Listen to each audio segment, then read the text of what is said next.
ഇന്ന് അടിപൊളി ചക്കപ്പുഴുക്കും തൃശ്ശൂർ സ്റ്റൈലുള്ള ചാളക്കറിയുമാണ്. തേങ്ങ അരച്ച് ഉള്ളി വറുത്തിട്ട നമ്മുടെ തൃശ്ശൂർ സ്റ്റൈൽ ചാളക്കറി. നല്ല എരിവുള്ള ചാളക്കറിയാണ്. 1 കിലോ ചാളയാണ് വാങ്ങിച്ചത്. നമ്മുടെ ആമ്പലിനും ഫഹദിനും പൊന്നുവിനും കൊടുത്ത് ഇപ്പോൾ 1/2 കിലോയിലേക്ക് എത്തിയിട്ടുണ്ട്.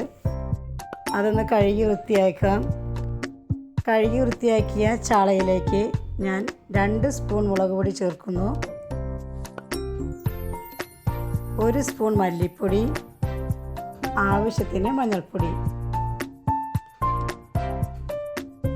എരിവുള്ള കറിയായതിനാൽ നമ്മൾ കുറച്ച് തേങ്ങയെ ചേർക്കുന്നുള്ളൂ. പിന്നെ 3 പച്ചമുളക്. നമ്മൾ അരച്ചു വെച്ച തേങ്ങ ഇതിലേക്ക് ചേർക്കണം. നല്ല പേസ്റ്റ് രൂപത്തിൽ അരയ്ക്കണം.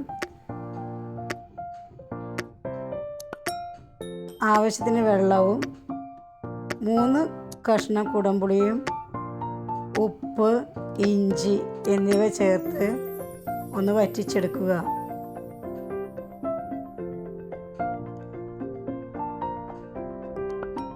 നമ്മളുടെ തിക്നെസ്സിന് ആവശ്യമായി ഒരു കറി വറ്റി വരുമ്പോൾ ഇതിലേക്ക് 3 ചെറിയുള്ളി, 1 നുള്ള് ഉലുവ, 1 പിടി കറിവേപ്പില ഇവ ഇതിലേക്ക് താളിച്ച് ചേർക്കണം. ഇപ്പോൾ നമ്മുടെ മീൻ കറി ഇവിടെ റെഡിയാണ്.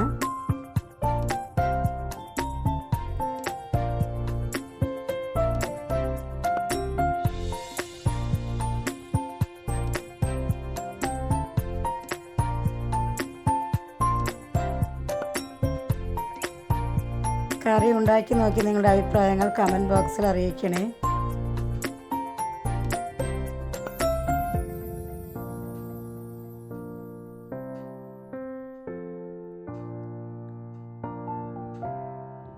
ഇനി നമ്മളുടെ ചക്കപ്പുഴുക്ക് തയ്യാറാക്കാം. ഒരു ചെറിയ കഷ്ണം ചക്കയാണ്, അപ്പോൾ അതിനാവശ്യമായ തേങ്ങയെ ചേർക്കുന്നുള്ളൂ. 1/4 മുറി തേങ്ങ മാത്രമേ ചേർക്കുന്നുള്ളൂ.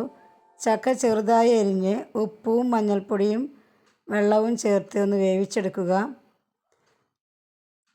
തേങ്ങയിലേക്ക് 1 നുള്ളി ജീരകം, 3 പച്ചമുളക് എന്നിവ ചേർത്ത് ചതച്ചെടുക്കുക. നമ്മുടെ അവിയലിനെ ചതക്കുന്ന പരുവത്തിൽ വേണം ചതച്ചെടുക്കാൻ. ഇത് ചേർത്ത് നന്നായി ഒന്ന് മൂടി വെച്ച് വേവിച്ചെടുക്കുക. ഇതിലേക്ക് 1 സ്പൂൺ കടുക്, 1 സ്പൂൺ ഉഴുന്ന്, 2 വറ്റൽമുളക്, 1 പിടി കറിവേപ്പില എന്നിവ താളിച്ച് ചേർക്കുക. ഇപ്പോൾ നമ്മുടെ അടിപൊളി ചക്കപ്പുഴുക്കും തയ്യാറായിട്ടുണ്ട്. ഇതുപോലെ ഉണ്ടാക്കി നോക്കി നിങ്ങളുടെ അഭിപ്രായങ്ങൾ കമൻറ്റ് ബോക്സിൽ അറിയിക്കുക. ഇഷ്ടപ്പെട്ടാൽ ലൈക്ക് ചെയ്യുക, സബ്സ്ക്രൈബ് ചെയ്യുക. Thank you friends.